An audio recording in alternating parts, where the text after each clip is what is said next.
Welcome, everyone.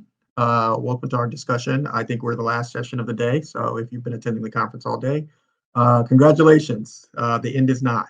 So we'll be talking today with Kyle Blank, an angel investor, and getting his insights on how investors make decisions about, which startups to invest in, how they make those decisions, and at what price.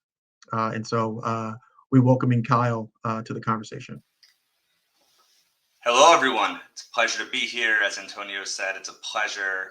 Fantastic organization, and know Kevin for a long time now, so really a pleasure to be here. And if you've made it till 4 o'clock, it sounds like we've had an exciting, busy day. I've been a part of it, some of it, and excited to share my thoughts. And yeah, let's get rolling. Feel free to ask anything. That's why we call it a Ask Me Anything.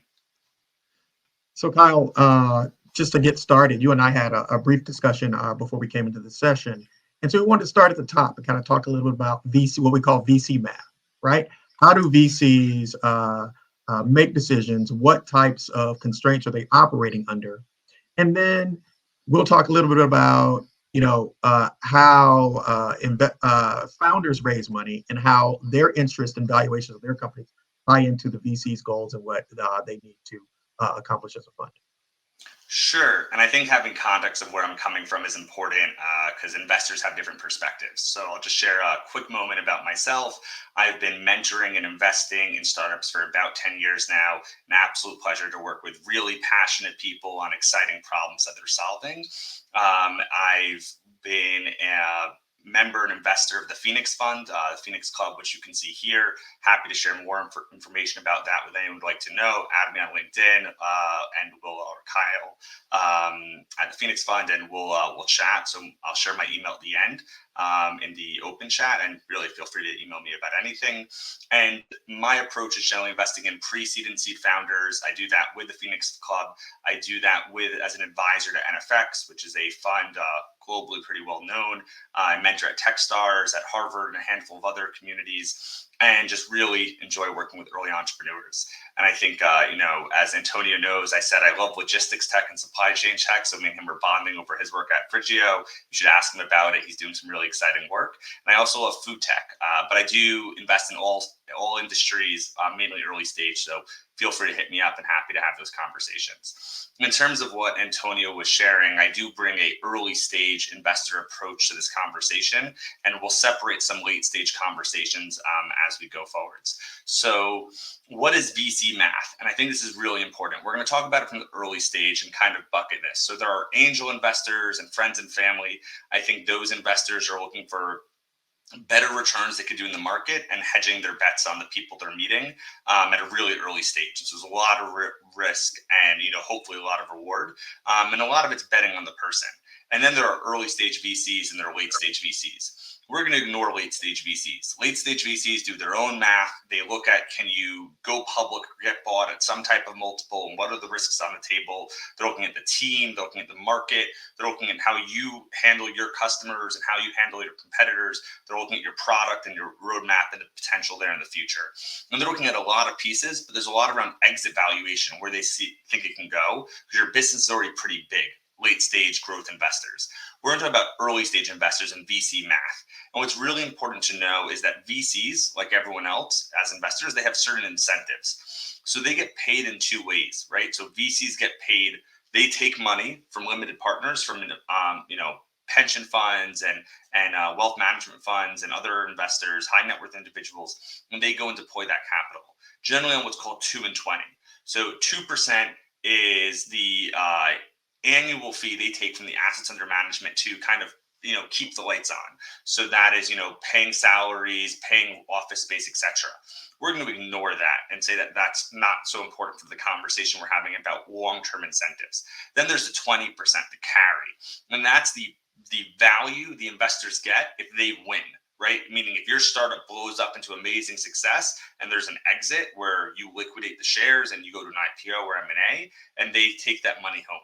And so what's important to note is early stage investor is expecting to take 15, 20, 25% of your business, because as they get diluted over future rounds, they'll own about, let's say, 10% of the business when you go public. And then they're going, okay, I own 10% of that outcome. What will that be? And so even $1 billion outcome, which might seem incredibly successful for the VC, if they own 10% at the end, that means they take home $100 million for the venture capital fund. Okay. Now we're going to highlight this really importantly. You have $1 billion exit, which is huge success, and that's only $100 million for the fund. And I say only. I know that's not really reasonable. Antonio's smiling. I hope some other people are laughing, but we're talking finance numbers here. So that's $100 million for the fund. Now, VC funds are different sizes. Some are $10 million, some are 25, 100, 500 million, some are $1 billion. And VCs, like myself, we talk about returning the fund. Will this startup return the fund? So if this startup has a $1 billion exit and we own 10%, that's $100 million. If we're a $100 million or less fund, it's considered success. If not, it's not. And that might sound crazy to you that a $1 billion exit and $100 million to the fund is not considered success for a $1 billion VC, but it's just not. It's considered a miss. And so it's something really to recognize is which funds are you speaking about and what are you trying to accomplish? And therefore, what does that mean success for the venture capital fund? Lastly, the math doesn't really end there. So we need to recognize that $100 million, most of that goes back to the limited partners. Okay. So that 2 and 20, the 20%. So only 20% really goes to the general partners. And then that gets split across the partners. So when you speak about a $1 billion exit, they break that down. That really only means a small amount to those general partners.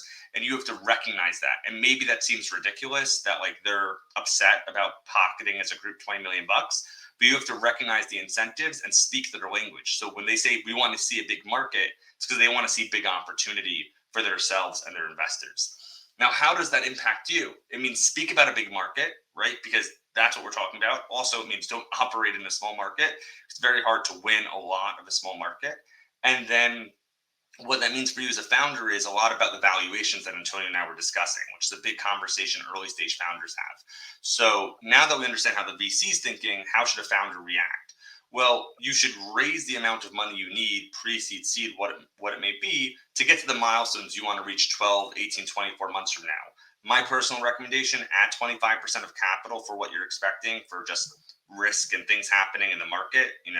Not everything is COVID, dramatic and destructive to businesses. But a lot of things can happen. So I always say add 25%. But let's say you want to raise, $2 million at a pre-seed. It's really about how then the VC thinks. Your job is to set up the milestones and how much money you need and add some cushion.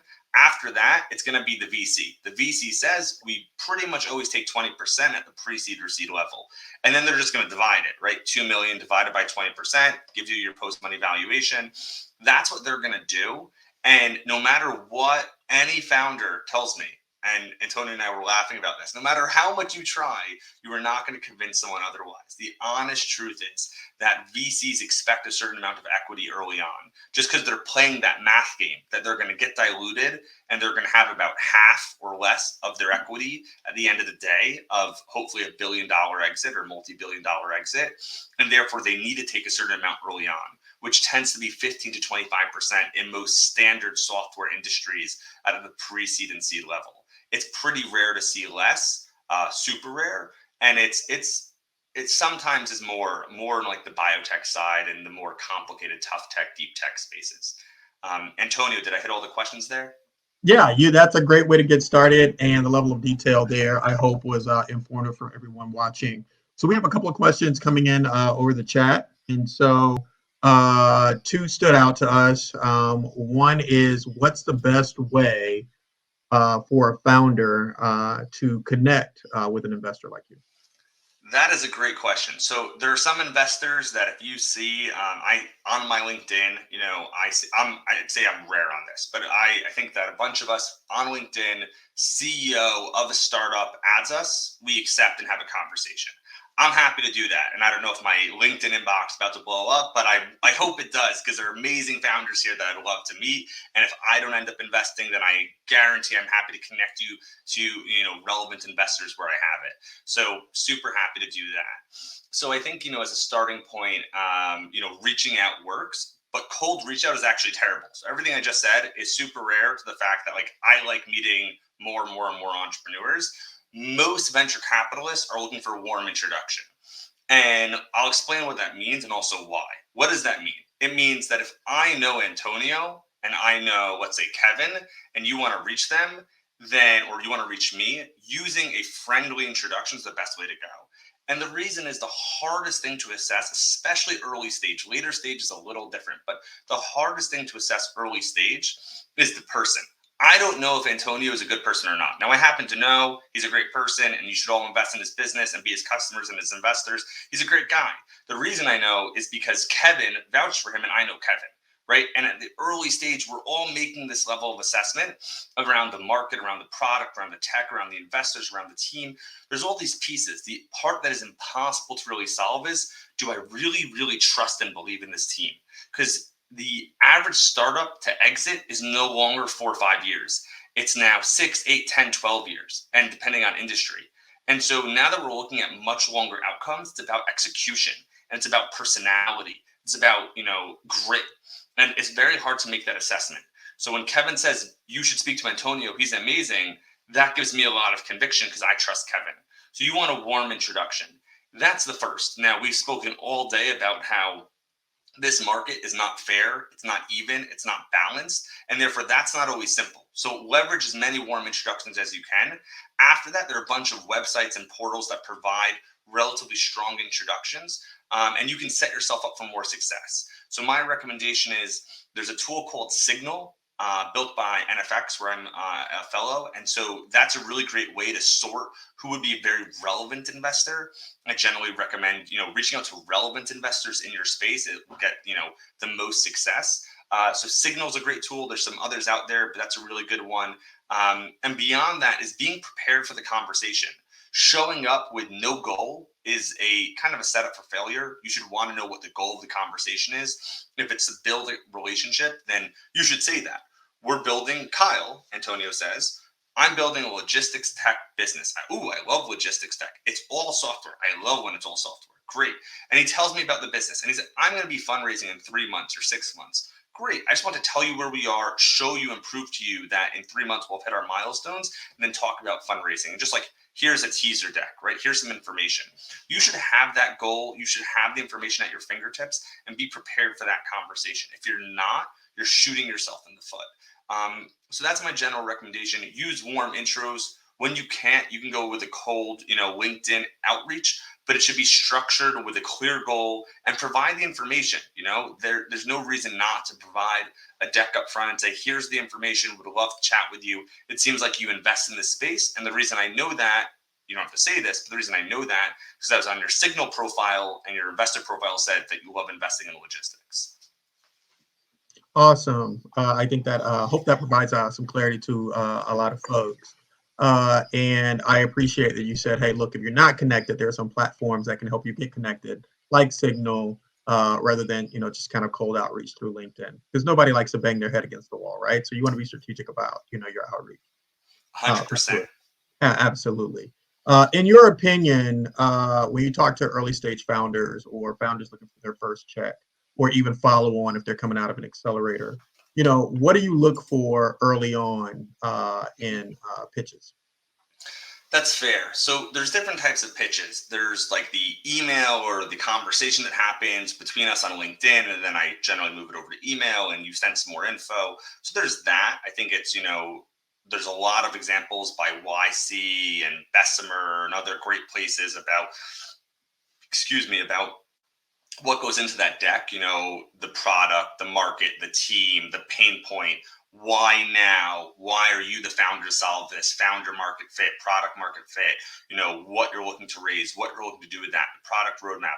All of that's like listed in many, many articles online. So I don't think you need the recording of me saying that to go find what should be in that, that deck. You should definitely have those materials prepared. And I'll say this, it should be clear what you're articulating in your presentation. It should be clear to someone who doesn't spend all day doing it. And it should be also presentable in a clean way. And so a lot of founders shove a lot of information onto each slide or make it overly complex. present a story where if I go from slide to slide reading the titles and glance at the information below the title, I know what we're talking about. And if I don't, if it's not that clear, then not to be rude, there's a mistake. Something has to be refined to be more clear.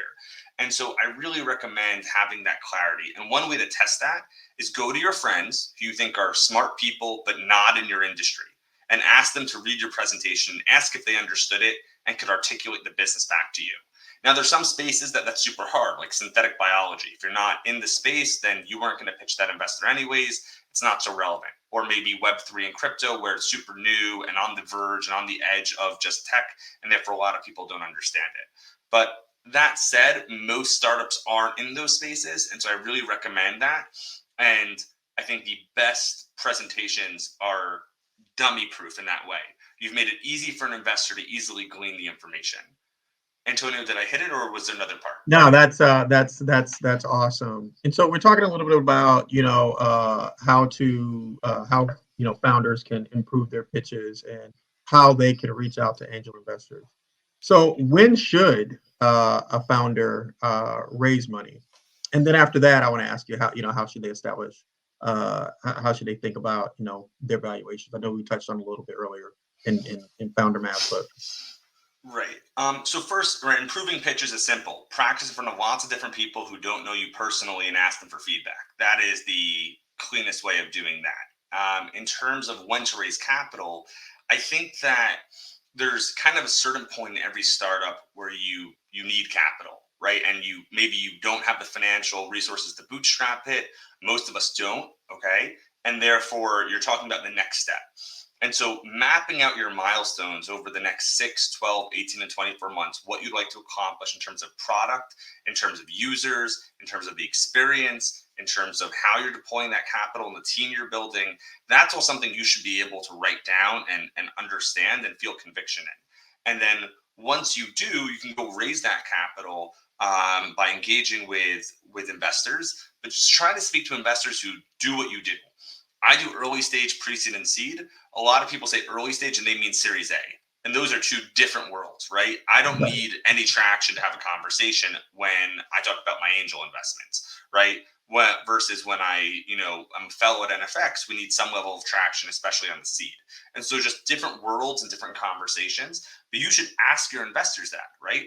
What stage do you invest at? What size check do you invest? Do you lead or are you a follower into rounds? Have that conversation. You can see a lot of it on their website, but some you can't. You find on the website or on LinkedIn. So you can just ask them up front in the conversations. And as well, you should ask them, is this a space that they like and how much traction would they expect when they make an investment? And I think all of that is truly reasonable to have in the dialogue when you're figuring out if this is right for you and for them. that's great news. And it's important, I think, for founders just kind of understand, what the investment environment is like they're walking into, whether they're raising pre-seed or seed, or like you said, getting into Series A that, a lot of investors consider early stage, but, that term, that's a moving goalpost. Maybe we should talk about that a little bit. Talk about, what makes a pre-seed round, what makes a seed round, what makes a Series A round, a Series A. So you make me laugh, and you know why. I think a lot of people here know that those terms were all arbitrary, right? Once upon a time, there was early stage VCs that invested when there was some product developed and needed more money to get to product market fit, and then there were the next step of VCs that expected product market fit and started looking at annual recurring revenue and growth in revenue and improvement in margins and LTV to CAC ratio and a spread, churn and cohort analysis. And that was kind of the next step. And then there was like the late stage investors who just gave you a lot of money just to scale up and then before the IPO. So it was kind of buckets. And I think those buckets still exist, but we just use terms for the rounds. And the more and more startups you meet, the more arbitrary you realize how those terms are. I think, that it's a matter of traction, and that really sets what investor you're going to speak with and where you are. And so whether it's a pre-seed or seed, if you're raising $1 million, that's probably a pre-seed just because of like where the market is today. So you speak to enough entrepreneurs, enough investors, it's a smaller number. And if you're raising $2 to $10 million, that's probably a seed. and some industries might even be an A. But it's really about traction. How much traction does that investor expect, and then what bucket do they fall? And how much equity are they expecting to take? So I think standard today pre-seed is hundreds of thousands to maybe $1 million or $2 million. It's probably 10 to 25% of equity, and that scales up where a lot of seed rounds today are $2 million to, I don't know, some are big, but leaving out cybersecurity and synthetic biology, probably $10 million, and still expecting 15 to 25% equity. And that's where there's not really complete product market fit. You're still figuring stuff out, which seems to be the general conversation today. And then the A's really depend on industry and how much money you need to what milestones. Got it. Got it. So a lot of these terms are just really kind of terms of art, right? Yes, a lot of art, but base your traction. If you don't have product market fit, that's pre-seed or seed. If you think Right. you have product market fit, which means that the lifetime value of your customers is much better than the cost of customer acquisition, so LTV to CAC, right? So that's like the baseline, product market fit conversation. If you have found relatively good math there, depends on industry, probably 3x or more, depending on most industries, then that's probably a Series A. And then if you're just scaling, it's A or B or C, depending where you are. So that's kind of where it is. But I feel like most of us figure out which bucket we're in pretty clear, and you can jump rungs, but pre-seed and seed, pre-seed is more around the idea, and seed is around more of, there's a level of interaction with customers.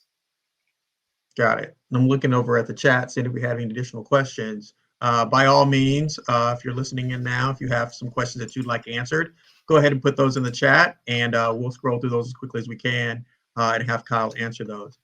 Kyle, but I want to ask you a question about, what types of businesses benefit from venture capital, right? And what types of businesses that, probably should bootstrap a bit more, or maybe look at some other forms of financing. Right. So I think bootstrapping and venture capital, that's one conversation, and venture capital or other financing is the second one. So let's start with that second one. There are certain businesses here in this room and in all rooms that should not be venture backed. And there's a reason for that. Venture capital funds give you an investment, okay? To be clear, you are selling them equity, okay? You are the seller and you have the control. It doesn't normally feel like that because it costs 50 to 100 to 200 conversations to go find investors. So it generally feels that you don't have the power as the entrepreneur, but you do. It's your business and you're going to build a great thing, and you're just asking for some capital. And if you deserve it, hopefully you will find it with the right investor. And that said, a lot of businesses do not align expectations between what the entrepreneurs want to do with the business long term and what the VC needs for it to be the right thing. So as we discussed with that VC math, if you're taking standard VC money from a fund, let's say the fund has $100 million, they need $100 million return. You need to have $1 billion exit. If you don't, they write you off in the process and they stop helping. So they're just not interested in you being, a business that makes $22 million a year, $48 million a year. It just doesn't do anything for them. They don't want dividends, right? They want a business that's going to have this huge exit. And that's what VC back means. Now, there's some new models coming out which have dividend payouts and other stuff. It's super new, and I think very valuable to the ecosystem, but time will tell how that plays out. I think the standard VC needs a huge outcome to win, and that size of gigantic, huge outcome depends on the VC and how big their fund is. So don't raise capital from people where the incentives aren't aligned, right? If you want to have a business that makes $5 million a year and you sell a consumer product, then you need to find an investor, probably an angel investor or a bank, or a small to medium business lender that wants to do that and wants to have those dividends, but not a venture capital fund. So that's I think one important conversation to have of who should seek money or not. If your incentives aren't aligned, don't do it. If you're speaking to an established VC fund with 50, 100, hundreds of millions of dollars in their fund, they expect you to have $1 billion exit. If that's not your expectation around the business, then you are misaligned from day one, and just recognize that. There was another set of conversation we were going to have, Antonio. What was the other half of the question? Yeah, no, I think you covered a lot of it there. It was just, what types of companies should bootstrap, should raise capital, and Ah, or so there are other forms of financing. And you kind of touched on those. We won't beat a dead horse on that if we don't have any additional questions on it. right. Right. Um, I will recommend that if you can bootstrap, which I know many people can't, and it's not a sign of weakness. Many of us do not have the financial resources to do that, and that is completely understandable. Something just to note is that when you can bootstrap, the more you put forwards. And I don't mean throwing all your personal equity into a startup, but I'm just saying the more you can push the business forwards, the more uncertainties you can take off the table by proving that customers like your product or customers need your product or what it may be. The more you can prove, the better the more amount of money you can raise at the better equity levels from a VC fund. So just to recognize that, right? The further you push the business down, the better terms you get. And that's bootstrapping, and that's at each stage of the business, which is one of the reasons I tell people to take a little extra cushion when they fundraise, is because it just gives you more security to get to those future milestones so you can set up better terms with your next set of investors. Absolutely, and I can speak as a founder that you definitely want to raise a little bit of a cushion because there will be hiccups along the way. And you, as a founder, no one bats 1,000. You'll make mistakes.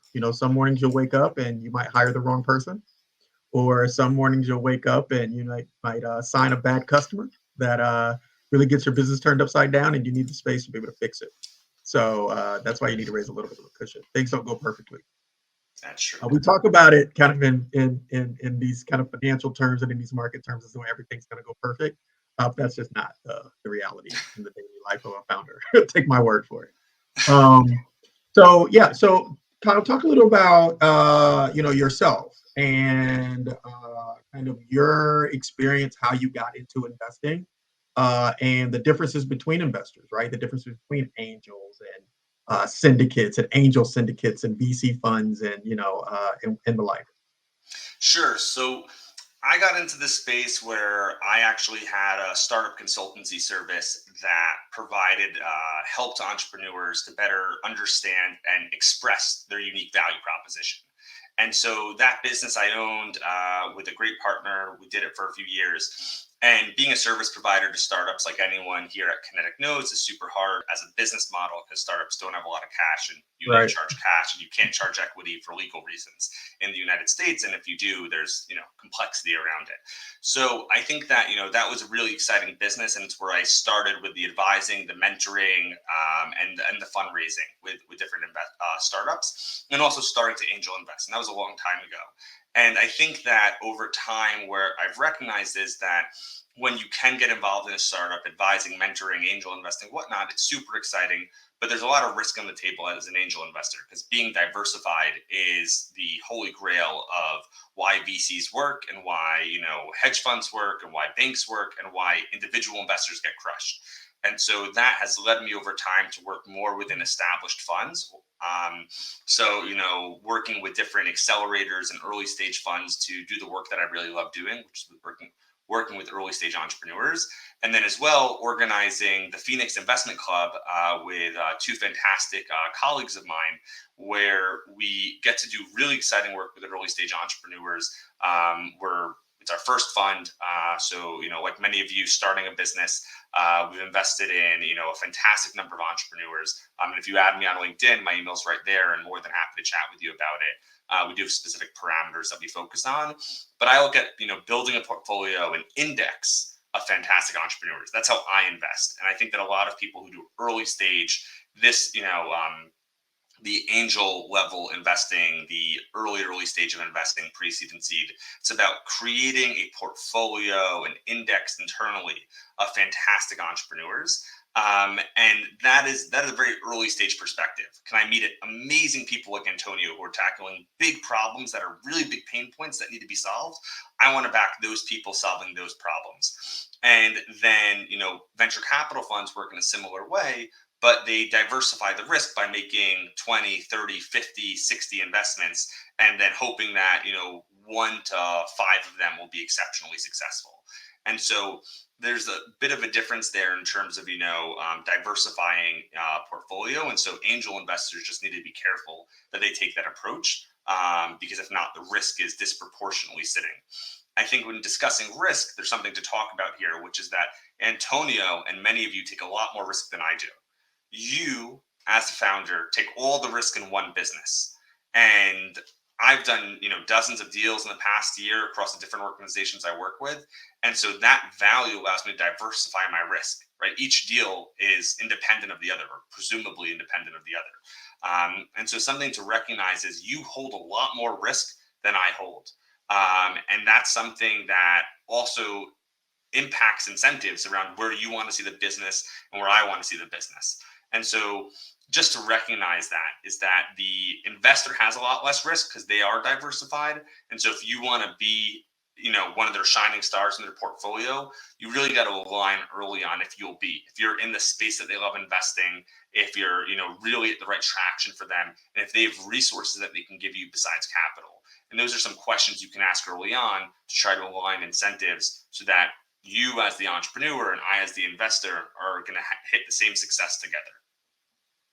Got it. And when you guys come in early stage, whether it's pre-seed or seed, what are some of the bullet points, some of the investment criteria that you guys use to evaluate deals? Sure. So I think, the starting point is all about the team. It's all about the founding team, and you can hire people, but it's really all about the founding team. Sometimes it's executives because maybe they're not co-founders. That's totally fine. But I want to see leadership. I want to see ability to execute. I want to see past performance in terms of it being relevant to this industry. So I'll touch that in a second because it's super important. And last, I want to see technical capabilities, right? Everything we're working on right now, it's all tech. And therefore, it's super important that you have technological capabilities in those spaces.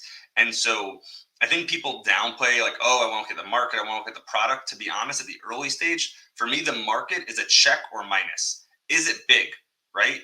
It's a yes or no question. Is the market big? Is it a $10 billion market, $100 billion market, $1 trillion market? Okay, it's a big market. It's not like a $100 million market. A $100 million market means if you took the entire market, you'd only have $100 million in revenue, and you couldn't get any bigger. And that's an issue for me, right? So is it a big market? What are the competition like? Is it fragmented, or is it really consumed by one player? Is it filled with incumbents or not? But the market is really big or not, and the competitive landscape in terms of how it interacts. And so that's a yes or no. Like, do I like this space? So like, yes, let's say B2B software for small to medium businesses is a great place to operate. Versus B2B software for enterprises is a much harder space to operate. So there's like two different environments to be aware of, and then it's a big market. Okay, cybersecurity, endpoint cybersecurity. Okay, it's a massive market, check, right? Versus certain, I don't know, the pen market, while massive, isn't really all that big. So X. And then the product's going to develop. It's pre-seed and seed, and there's going to be pivots and changes. So what am I betting on? I'm betting on the people. And so I want to see, are they a good founder, and is their founder market fit? And these are two separate questions. And if I haven't said anything valuable to you today, I hope that you'll take this away because this is super valuable. It's two different questions. Are you a good founder, and is their founder market fit? It is not my responsibility as an investor to figure this out. It is your responsibility as an entrepreneur to explain this to me. So please do. So let's go through these two questions. Are you a good founder? It's a simple question, right? Are you gritty? Are you willing to take risk? Do you need a paycheck from a corporate? Are you willing to do it on your own? Are you willing to lead? These are questions that you can answer based on your life experiences because like you weren't born yesterday. And so show that. And if you haven't worked at a bunch of startups as like the VP and SVP of product or go to market, then like please indicate to me why you are a good founder. Okay, that's a really important question. And then founder market fit is often embedded in the story. You worked at PayPal for 5 years and you have a new fintech solution. You have some type of disease, or your siblings do. You're an insomniac, so you're solving insomnia, right? Like there's a personal connection or a professional connection, but those are two separate questions. And I implore you, please answer those questions on your own to investors, because that's the most important thing. Early stage, it's really all about the team. And then like, do I invest in this market, and do I like this product, this idea? But like, those are honestly side questions to like, am I really excited about this team? Do I have confidence in them? Do they have leadership and tech capabilities? And then founder and founder market fit. Again, those are two questions. Please make sure you answer both to your future investors. Right. And I could take some personal perspective on this in trying to build a startup with something that I have direct experience in. But oftentimes I still, and I'm sure there are some people on the call that can relate.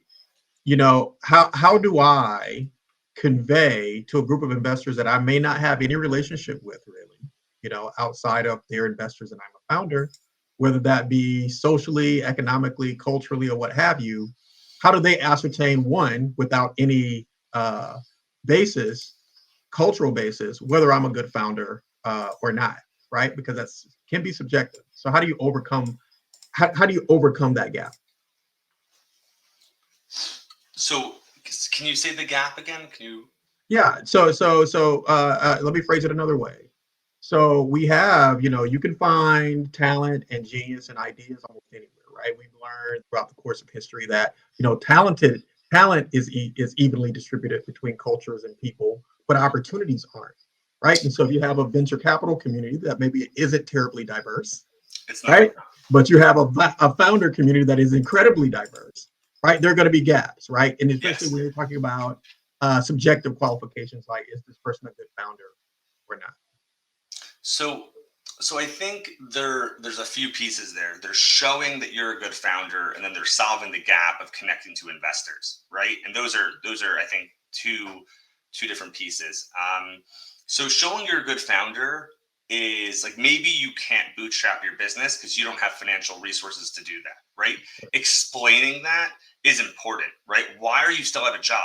Oh, you founder, you don't have so much conviction in your business because you're still working, full time at wherever, instead of working on this. And it's like, yeah, but I need a paycheck because I don't have, some cushy background or $1 million in my bank account or whatever. So you do need to meet investors who understand that, but you can also articulate that. I think we kind of often just growing up get a little embarrassed about our backgrounds. And it's something that if you want to grow a business, you need to be honest about where you're coming from and say, like, that's okay that I haven't bootstrapped the business. There's a reason why, and you can help me get there. And maybe you can solve some things while doing it part time, but there's only so much you can do part time. I think so. Explaining where you're coming from, hopefully solve some of that, and being honest about why you have so much conviction is there. But you can show you're a great founder, even with gaps between you and the investment community. I don't think those are. I don't think those should be connected, right? You can show great success, as you said, great success and great talent, which has nothing to do with being a white man in the United States, right? Like that's not connected at all, right? Right. And then showing that bridging that gap. So first of all, there are a lot of investors like myself who come from certain elements that we know that, and therefore we spend a lot of time speaking to people to better understand how to be more open-minded. So I've had the privilege of speaking with Jeff Busking, who is the general partner at Flybridge in Boston, and spends a lot of time in opening the community from the community that he comes from, and speaks a lot about it and writes about it. It's someone you should follow. I speak to Paul Gompers and read his research and have the chance to learn from both of Paul and Jeff.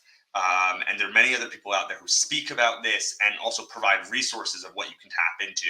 And therefore, there is a lot out there. And then I have some fantastic friends, such as Nicole Clay, who's a good friend of mine, who she did an entire set of research around the issues and biases that are going on. And I asked her, can I have that presentation so I can share that with friends and talk about it and find the solutions? And that's something that our community needs to spend more time talking about. Where are the solutions? How do we solve that? And one of the big learnings for me in that discussion was around bootstrapping and how that's a very complicated term, because if you have a cushy background, you can do that and show all this conviction. Oh yeah, I've been doing this full time for a year, but a lot of people can't do that, right? And that's something that we need to recognize. So I think one is reaching out to people who are excited about changing the ecosystem, and talking to them and getting connections from them. And if I'm not the right investor for you, I'll make those connections if you're the right founder, right? So if I'm really excited, but let's say you're working on drones and hardware, which is not a space I personally invest in, but you show me how amazing you are, then I'll make those connections. I'll introduce you to other people, right? And so like I'm happy to do that. And I think there are a lot of people out there who are trying to shake up the space. I think outside of that, I think that there's a lot of opportunity for improvement. I think we all know that statistically, if you are not white and you're not a white man, you disproportionately get a lot less, equity in the market. I think 2020 there was $150 billion invested. I think three billion went to women. I think 10% of that went to Black women. I think that is one of many stats that all of us know and need to change. And we spoke about it all day, so I don't need to take the mic from people who are much more integrated into this space and have shared all day long. I think that there are a lot of people who want to change it, so reach out to those people. I think it's also clear when people want to change it because they speak about it. And they're here today, but if they're not here today, then they speak about it on their LinkedIn, they speak about it on their website, and there are a lot of forums. And so I think that one is reaching out to those people, and then bridging that gap. It's a matter of showing that you're going to create a great business that is related to what they invest in. So to be honest, don't come to me if you want to create a business that makes $21 million a year and you get to pay yourself a good salary and build up a good nest egg. Like, that's great. But just I represent limited partners who need to see outsized returns. Like, that's how this works. And so each business needs to have $1 billion outcome. And so just make sure you're going to the right person, the right space, and speaking to them. But if you are, then a warm introduction, which I'm more than happy to help facilitate if I actually know the person. I think many of us here are. That hopefully will take it the full length. But be prepared for those conversations. Get warm introductions. That will hopefully continue to bridge the gap as more and more of us work on solving this, immense problem. Yep. And then lastly, kind of just picking your brain here, for founders out there, aspiring founders and early founders, what are some good resources to look into to get access to venture capital?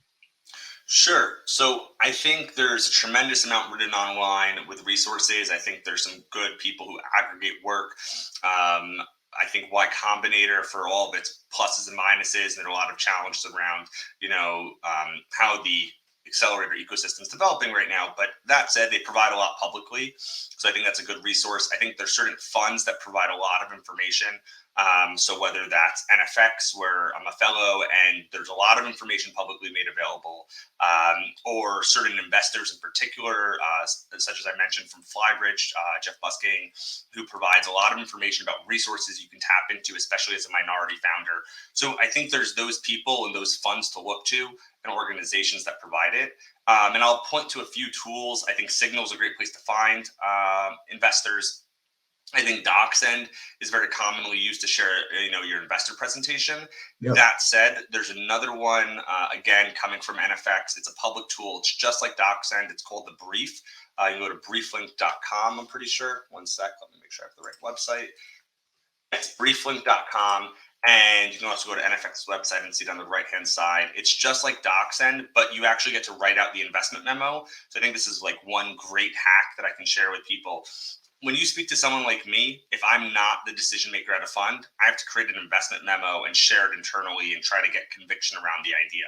And so the challenge with an email and DocSend and LinkedIn messages is that you're asking me to put all that together. And I'm not the expert. You, the entrepreneur, Antonio, you are the expert, right? So who should really write the investment memo? Well, you should write it because you're actually the expert. So the beautiful thing in the Brief link is you can share your deck. You can also add a video and referrals, but you get to essentially write the investment memo. And so it's a public tool. It's just, it was created by NFX, but it's a completely public tool. And I highly recommend it because you enable an investor to discuss your idea internally with all of your information presented the way you want to present it. But there are a handful of other tools out there. If you message me, more than happy to recommend. I know there was also a session earlier today about different tools. So please, refer back to that video. But I think in general, coming prepared to the conversation and knowing who you're speaking with has an immense value in, taking it to the next round. Awesome. And with that, we will wrap up this conversation. Kyle, thank you so much for spending your time. And this has been an awesome conference. And to Kevin Johnson and the rest of the team, thank you so much.